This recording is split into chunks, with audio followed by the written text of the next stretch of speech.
Assalamualaikum warahmatullahi wabarakatuh. Saya Arvan Doyanto dengan NIM 20030174072 kelas 2020C S1 Pendidikan Matematika Universitas Negeri Surabaya. Di sini saya akan mengulas topik elips, di mana materi ini bagian dari mata kuliah geometri analitik dengan dosen pengampu Ibu Dr. Susana MPD.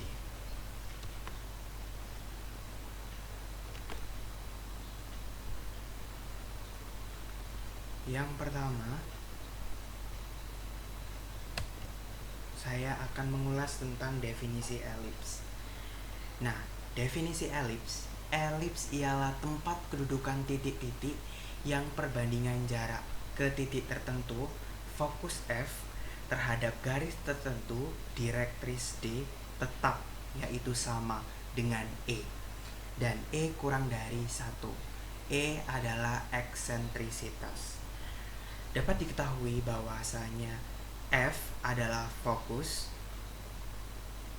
P aksen adalah jarak P ke direktris D, D merupakan direktris, P pada elips, maka PF per P aksen sama dengan E kurang dari 1. Dapat diketahui bahwasanya elips memiliki eksentrisitas kurang dari 1. Kita lanjut ke cara melukis elips.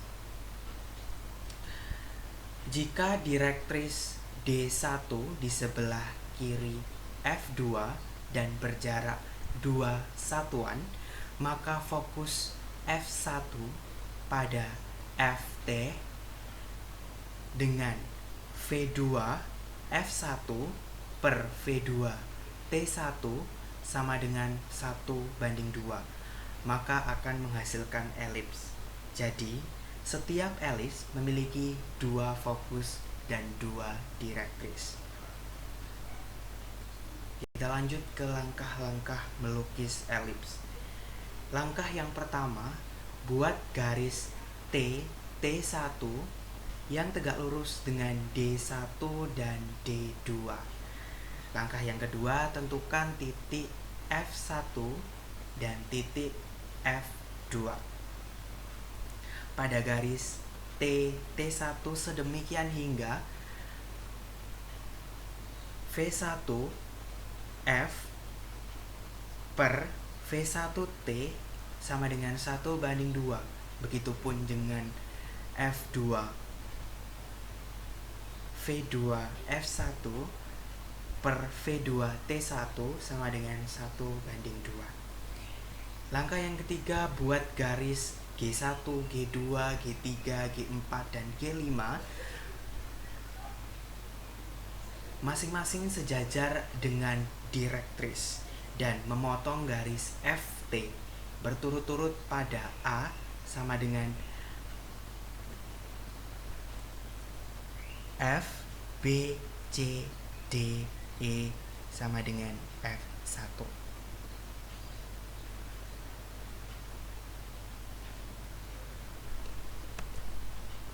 Kita lanjut ke langkah yang keempat, yakni buatlah lingkaran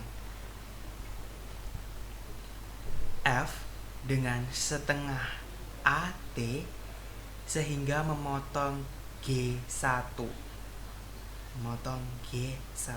di A1 dan A2. Jadi A1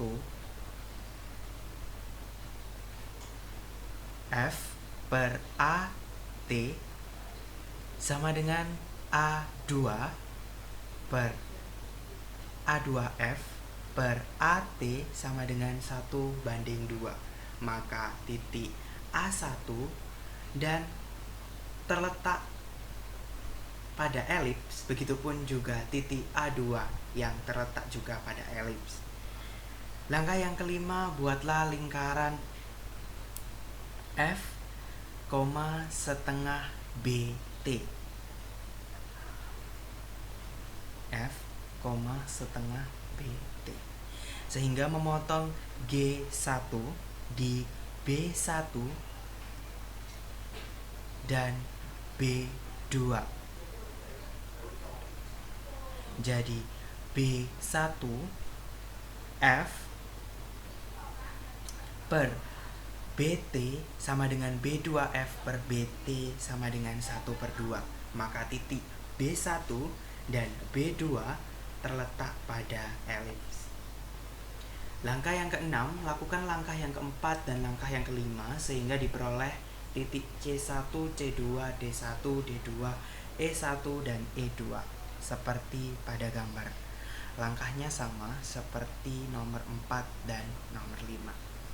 Hubungkan titik-titik yang diperoleh dari langkah 2, langkah 4, dan langkah 5 serta langkah 6 sehingga akan diperoleh lengkungan tertutup yang disebut dengan elips dengan E sama dengan setengah.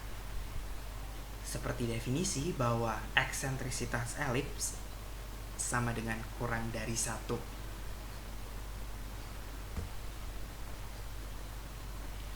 Kita lanjut ke istilah-istilah dalam elips. F1 dan F2 disebut fokus. D1 dan D2 adalah direktris. Jika P pada elips, maka P F1 per jarak P ke D1 sama dengan P F2 per jarak P D2 sama dengan E. Didapatkan E atau eksentrisitas kurang dari 1. Yang ketiga,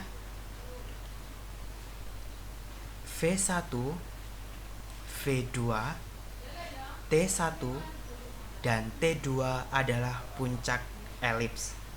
Yang keempat, O adalah pusat elips. O V1 sama dengan O V2 sama dengan A.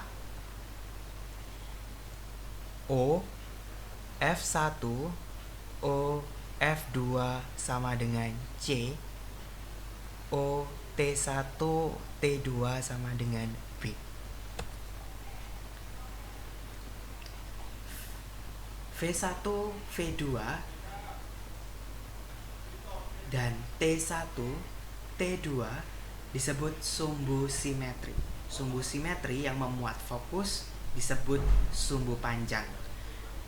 Dengan V1 V2 adalah 2 kali dari A. Sumbu simetri yang tidak memuat fokus disebut sumbu pendek. T1 T2 dengan T1 T2 adalah 2 kalinya dari B. Selanjutnya, tali busur yang melalui fokus disebut tali busur fokus. Tali busur fokus yang tegak lurus sumbu panjang disebut latus rectum. Dalam hal ini, AB dan CD adalah latus rectum. Ruas garis penghubung fokus dengan titik pada elips disebut jari-jari fokus. Sekian penjelasan dari saya. Apabila ada kesalahan mohon maaf. Assalamualaikum warahmatullahi wabarakatuh. Terima kasih.